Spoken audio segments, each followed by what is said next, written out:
नमस्कार, आप हैं IBN 7 के साथ। आपके साथ मैं हूं तेजस्वी चंडोक नैयर। आइए एक नजर डालते हैं देश भर की 100 खबरों पर। पाकिस्तान ने संयुक्त राष्ट्र में एक बार फिर से कश्मीर का राग अलापा। पाकिस्तान के प्रधानमंत्री नवाज शरीफ ने बुधवार देर रात को संयुक्त राष्ट्र महासभा को संबोधित करते हुए कहा कि 1947 से यह मुद्दा अनसुलझा ही रह गया है।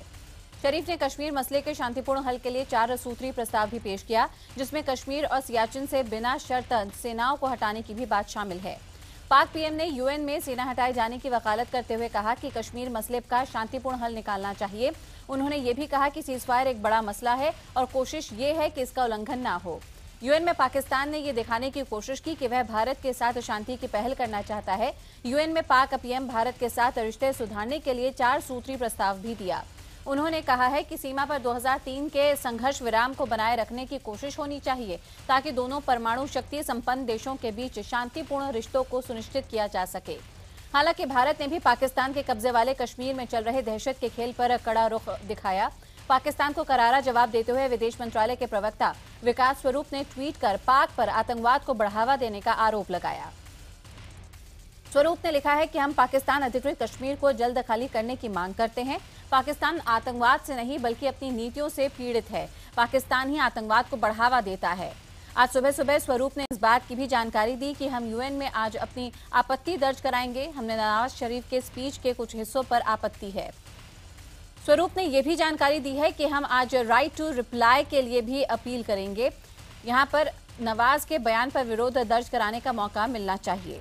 स्वरूप ने कहा कि सबको मालूम है कि क्रॉस बॉर्डर फायरिंग घुसपैठ के लिए कराई जाती है और ये कौन करा रहा है।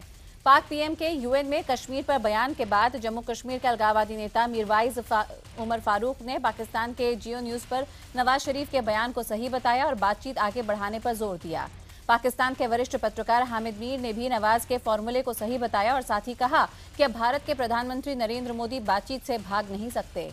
उधर पाक पीएम यूएन में कश्मीर का राग अलाप रहे थे। इधर IBN 7 की वर्ल्ड एक्सक्लूसिव रिपोर्ट में दिखाया गया है कि किस तरह पाकिस्तान के कब्जे वाले कश्मीर में मानवाधिकारों का खुला उल्लंघन हो रहा है। साथ ही ये भी दिखाया गया कि उस इलाके के लोग पाकिस्तान से आजाद होने के लिए आए दिन प्रदर्शन कर रहे हैं। हालांकि पाकिस्तान ने कहा कि ये रिपोर्ट निराधार है और वहां के लोगों को पूरी आजादी है। IBN 7 पर पाक अधिकृत कश्मीर में पाकिस्तानी फौज की हैवानियत पर भारतीय नेताओं की अलग अलग प्रतिक्रिया आई है। केंद्रीय मंत्री जितेंद्र सिंह ने कहा कि वहां लोगों को कोई सहूलियत नहीं है, जिसके चलते POK उबल रहा है। तो वहीं विदेश राज्य मंत्री VK सिंह ने कहा कि वीडियो से वहां के हालात का साफ पता चलता है। जब चीजें हद से बाहर निकल जाएं तो रास्ता अपने आप निकल आएगा। जबकि इस वीडियो पर कांग्रेस नेता सलमान खुर्शीद ने कहा कि इस वीडियो के सामने आने के बाद अब दुनिया भी पाकिस्तान की सच्चाई जान गई है। पाक पीएम नवाज शरीफ के यूएन में कश्मीर राग अलापने के बाद आज भारत की विदेश मंत्री सुषमा स्वराज भी संयुक्त राष्ट्र महासभा को संबोधित करेंगी। केंद्र सरकार के खिलाफ केजरीवाल गैर बीजेपी मुख्यमंत्रियों की बैठक में सिर्फ 2 मुख्यमंत्री ही शामिल हुए। बैठक में जब देश के महज 2 मुख्यमंत्री बैठे तो लगा कि जिस जोश के साथ मोर्चा खोलने की शुरुआत हुई उसकी हवा निकल गई। मामला कोऑपरेटिव फेडरलिज्म का था और कोऑपरेशन देश के सभी मुख्यमंत्रियों से मांगा गया था, लेकिन हुआ बिल्कुल उसके उलट। पश्चिम बंगाल की मुख्यमंत्री ममता बनर्जी और त्रिपुरा के सीएम माणिक सरकार ही केजरीवाल के बुलावे पर वहां पर पहुंचे। सम्मेलन की हवा निकलने के बाद दिल्ली के मुख्यमंत्री अरविंद केजरीवाल ने भड़ास निकालते हुए यहां तक कह दिया कि केंद्र सरकार राष्ट्रद्रोह कर रही है। बिहार चुनावों के लिए बीजेपी आज अपना चुनावी घोषणा पत्र जारी करेगी। बीजेपी के वरिष्ठ नेता और केंद्रीय वित्त मंत्री अरुण जेटली विजन डॉक्यूमेंट जारी करेंगे। इस विजन डॉक्यूमेंट में बिहार को लेकर बीजेपी की क्या सोच है, इसकी जानकारी होगी। इस दौरान बिहार बीजेपी के तमाम बड़े नेता वहां पर मौजूद रहेंगे। बिहार चुनावों के लिए आज तीसरे चरण के लिए नामांकन की प्रक्रिया शुरू होगी। तीसरे चरण में 50 सीटों के लिए 28 अक्टूबर को चुनाव होंगे।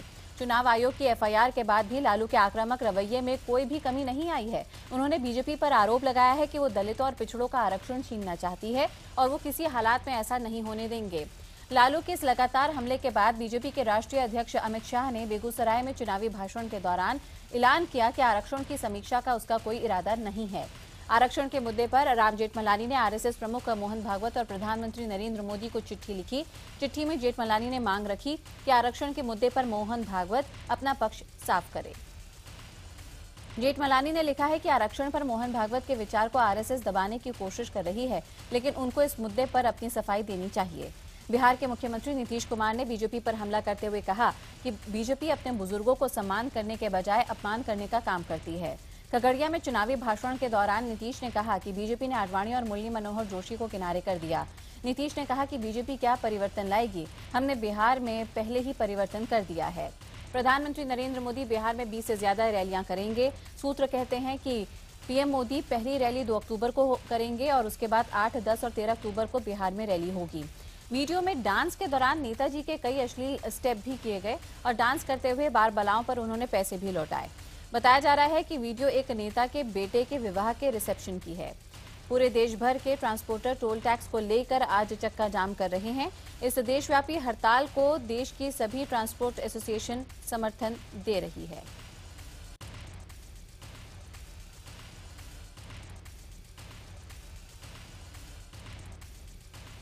हड़ताल की वजह से करीब 80 लाख ट्रक सुबह 6 बजे ही सड़कों पर खड़े हो गए। दरअसल ट्रांसपोर्टर्स मांग कर रहे हैं कि जगह जगह लगे टोल टैक्स को खत्म कर दिया जाए। ट्रांसपोर्टर का कहना है कि जगह जगह लगे टोल बूथ से समय और डीजल दोनों का नुकसान होता है। ट्रांसपोर्टर्स का कहना है कि साल भर का टोल एक साथ ही ले लिया जाए। आप विधायक और दिल्ली के पूर्व कानून मंत्री सोमनाथ भारती को 2 दिन के पुलिस रिमांड के बाद आज दिल्ली की द्वारका कोर्ट में पेश किया जाएगा।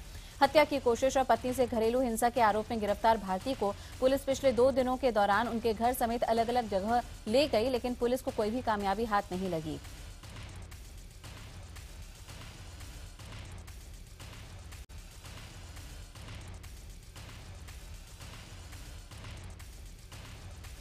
पुलिस के मुताबिक सोमनाथ जांच में सहयोग नहीं कर रहे हैं और उनसे जो पूछा जा रहा है उसका सीधा जवाब भी नहीं दे रहे हैं।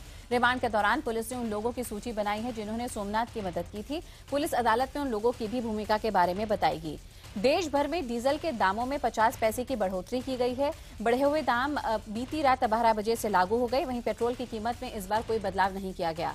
ग्रेटर नोएडा के बिसाड़ा गांव में 2 समुदाय के बीच हुए झगड़े में एक शख्स की मौत हो गई, जबकि एक युवक बुरी तरह से घायल हो गया। मंगलवार को बीफ खाने की अफवाह उड़ने के बाद एक समुदाय के लोगों ने एक परिवार पर हमला बोल दिया। इस घटना के बाद मंगलवार की सुबह पुलिस ने मामला दर्ज किया। 6 लोगों को हिरासत में लिया। पुलिस की कार्रवाई से आसपास के लोग अब भड़क गए और आगजनी और पथराव शुरू कर दिया। उधर मुख्यमंत्री ने घटना पर संवेदना जताकर 10 लाख के मुआवजे का भी ऐलान किया है। इसके साथ ही राष्ट्रीय अल्पसंख्यक आयोग ने भी इस पर दादरी के कलेक्टर से रिपोर्ट मांगी है। 11 जुलाई 2006 को मुंबई की ट्रेनों में हुए सीरियल धमाकों में 5 दोषियों को मकोका कोर्ट ने फांसी की सजा सुनाई है और 7 दोषियों को उम्र कैद की सजा दी गई है। अदालत ने इस मामले में 13 आरोपियों में से 12 लोगों को दोषी ठहराया था और 1 को बरी कर दिया था। ये बता दें कि 11 जुलाई 2006 को शाम के वक्त मुंबई में वेस्टर्न लाइन की लोकल ट्रेनों में 7 सिलसिलेवार धमाके हुए थे। इनमें 188 लोगों की मौत हो गई थी।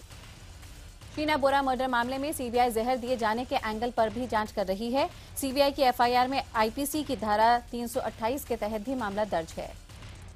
आज मुंबई में एफटीआईआई के छात्र और सूचना और प्रसारण मंत्रालय के अधिकारियों के बीच दूसरे दौर की बातचीत होने वाली है। 110 दिनों से एफटीआईआई में जारी हड़ताल को खत्म करने के मद्देनजर ये बैठक काफी अहम है। इस बैठक में आईबी मंत्रालय के अधिकारी एक प्रपोजल लेकर छात्रों के सामने आएंगे। छात्र आईबी मंत्रालय के प्रपोजल को कबूल करेंगे या नहीं, ये मीटिंग में साफ हो जाएगा। एक दिन पहले दोनों पक्षों के बीच हुई बातचीत विफल रही। एफटीआईआई के छात्रों ने अपना रुख साफ करते हुए सरकार से कह दिया है कि बिना गजेंद्र चौहान के इस्तीफे के वो अपनी हड़ताल खत्म नहीं करेंगे। गुजरात के एडिशनल डीजी द्वारा 17 पुलिसकर्मियों को बंधक बनाए जाने के मामले में पुलिस ने जांच बैठा दी है। हालांकि मीडिया में मामला आने के बाद पुलिस ने नई कहानी बनाने की कोशिश भी की। गांधीनगर के पास आया कराई पुलिस ट्रेनिंग सेंटर में एडिशनल डीजी विपुल विजॉय ने 17 पुलिसकर्मियों को सजा के तौर पर एक कमरे में बंद कर दिया था। बंधक बने पुलिसकर्मियों को अपने बचाव के लिए पहले कंट्रोल रूम और फिर मीडिया के संपर्क में आना पड़ा। डीजीपी के आदेश के बाद भी एडिशनल डीजी ने यहां पे 17 पुलिसकर्मियों को नहीं छोड़ा। आखिरकार कुछ सीनियर अफसरों को बीच बचाव के लिए वहां पे दौड़ाया गया। 13 घंटे बाद 17 पुलिसकर्मियों को छोड़ा गया। सूत्र ये कहते हैं कि एडिशनल डीजी ने निजी काम दिए थे और कुछ समय पर नहीं हो पाए थे और कुछ काम ढंग से नहीं हुए थे, इसलिए एडिशनल डीजी ने अपनी रौब दिखाते हुए 17 पुलिसकर्मियों को बंधक बना दिया। पंजाब के संगरूर में सिख नौजवानों ने जान बचाने के लिए धार्मिक मान्यताओं को दरकिनार कर अपनी पगड़ी के सहारे डूब रहे 8 लोगों को बचा लिया। दरअसल गणपति विसर्जन के दौरान 5 युवक अचानक नहर में डूबने लगे थे। इनको बचाने के लिए गए 3 और युवक भी भंवर में फंसकर डूबने लगे। ऐसे में 2 सिख युवकों ने अपनी पगड़ी के सहारे इन लोगों की जिंदगी बचा ली। राजस्थान के राजसमंद में एक चीते का मुंह पतीले में फंस गया था। दरअसल चीता गांव में पानी पीने घुसा था और एक पतीले से पानी पीने की कोशिश के दौरान ही उसका मुंह फंस गया। 3 घंटे बाद आई टीम चीते को बांधकर वन विभाग के दफ्तर ले गई, लेकिन ट्रैंकुलाइजर और दूसरे साधन न होने की वजह से काफी मशक्कत के बाद चीते के मुंह से पतीले निकाला गया। आज ट्राई ने कॉल ड्रॉप की समस्या पर एक ओपन हाउस डिस्कशन का आयोजन किया है। इसमें कॉल ड्रॉप की समस्या और उसको कैसे ठीक किया जाएगा, इस पर चर्चा होगी। आज केंद्र सरकार बीजेपी के पूर्व सांसद और राम मंदिर आंदोलन के प्रमुख भूमिका निभाने वाले महंत अवैधनाथ के नाम का डाक टिकट जारी करेगी। आधुनिकतम हथियारों और सेंसर से लैस युद्धपोत और देश में बना सबसे बड़ा जंगी जहाज आईएनएस कोची कल नौसेना के बेड़े में शामिल हो गया। आईएनएस कोलकाता सीरीज का ये युद्धपोत रडार पर आसानी से नजर नहीं आएगा। इस युद्धपोत पर आवाज की गति से भी तेज मार करने वाली 16 सुपरसोनिक ब्रह्मोस मिसाइल तैनात है। जमीन से हवा में मार करने वाले रॉकेट लॉन्चर और पानी से पानी में मार करने वाले ट्विन ट्यूब टॉर्पीडो और एंटी सबमरीन रॉकेट भी हैं। इस मौके पर रक्षा मंत्री मनोहर पर्रिकर और नौसेना के कई वरिष्ठ अधिकारी मौजूद रहे। उत्तर प्रदेश के आगरा में एक सरकारी स्कूल में 125 बच्चे दूध पीने से बीमार पड़ गए। दूध पीने की वजह से कुछ शिक्षकों की भी तबीयत बिगड़ गई। यूपी के कुशीनगर में एक गैस एजेंसी पर नाराज लोगों का गुस्सा जमकर फूटा। ग्राहकों के मुताबिक एजेंसी मालिक और कर्मचारी मिलकर रसोई गैस की कालाबाजारी कर रहे हैं, जिससे उपभोक्ता परेशान हैं। हद तो तब हो गई जब एजेंसी ने बिना पर्ची के ही कुछ लोगों को सिलेंडर देना शुरू कर दिया। अपने सामने कालाबाजारी होता देख लोगों का गुस्सा फूट पड़ा और उन्होंने मौके पर कर्मचारियों की पिटाई कर दी। वाराणसी के लाट भैरव इलाके में बाबा लाट भैरव के विवाह के दौरान पारंपरिक जनवासे के कार्यक्रम की परंपरा है। इस दौरान ड्यूटी पर तैनात पुलिस के जवानों ने बार बालाओं के साथ जमकर ठुमका लगाया और अपनी जेब भी ढीली की। पूरी धार्मिक परंपरा को पुलिस के जवानों ने कुछ इस कदर हाईजैक कर लिया था कि मंच पर सिर्फ पुलिस वाले ही दिख रहे थे। वाराणसी के एसएसपी ने नाचने वाले सभी कांस्टेबल को तत्काल निलंबित कर दिया।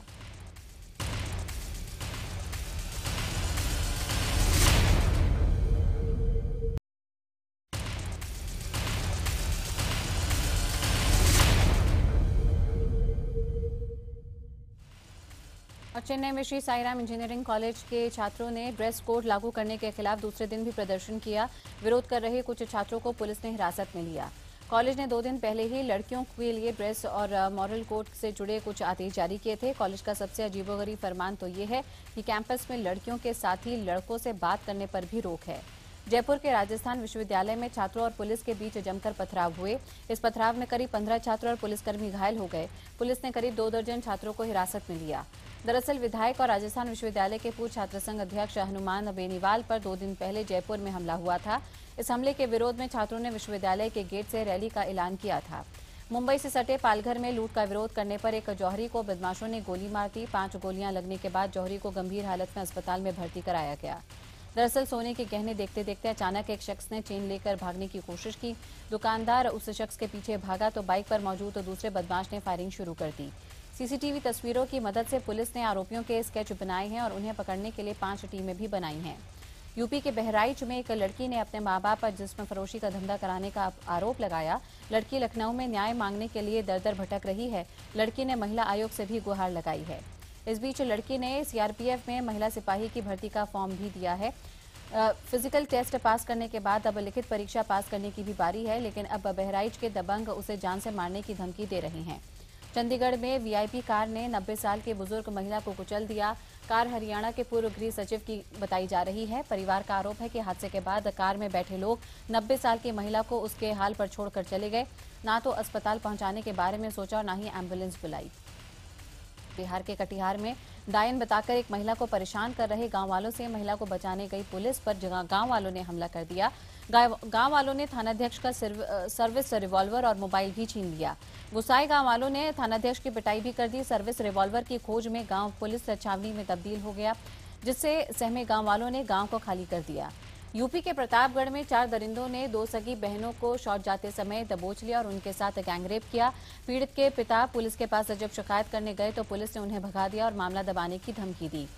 मामला जब आला अधिकारियों के पास पहुंचा तो दोनों पीड़ित बहनों का महिला थाने में गुपचुप तरीके से लाकर मेडिकल कराया गया। पुलिस ने दीपू नाम के युवक को नामजद करते हुए 3 अज्ञात लोगों पर मामला दर्ज किया है।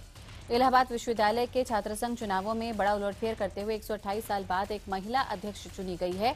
एसपी समर्थित ऋचा सिंह ने अध्यक्ष पद पर कब्जा किया। इससे पहले एसके नेहरू अध्यक्ष चुनी गई। बिग बजट तमिल फिल्म पुली के मॉर्निंग शो को क्लियरेंस न मिलने की वजह से रोक दिया गया है। आपको बता दें कि कल फिल्म के प्रोड्यूसर और एक्टर विजय के घर पर आयकर विभाग ने छापा मारा था। यूपी के मुरादाबाद में पुलिस और गांव वालों के बीच जमकर पथराव और फायरिंग हुई। गांव वालों ने पुलिस कर्मियों को जमकर पीटा और पुलिस टीम पर पथराव किया। यूपी के शाहजहांपुर में एक बुजुर्ग की हत्या और के मामले में यहां पर उस समय बवाल हुआ जब हत्या के मामले में पुलिस ने 8 भूमाफियाओं में से एक भी गिरफ्तारी नहीं की। पीड़ित परिजनों ने विरोध में थाने के सामने जाम भी लगा दिया। मध्य प्रदेश के मुरैना में बड़ी बहन ने अपनी छोटी बहन की कैंची से गोद कर हत्या कर दी। हत्या का कारण दोनों बहनों के बीच मामूली सा विवाद बताया जा रहा है। मध्य प्रदेश के नीमच में थाने में जब्त वाहनों का अंबार लगा हुआ है। कारों के अंबार के थाने में लगे होने से यहां पे कबाड़ खाने की तरह ये पुलिस थाना नजर आने लगा है।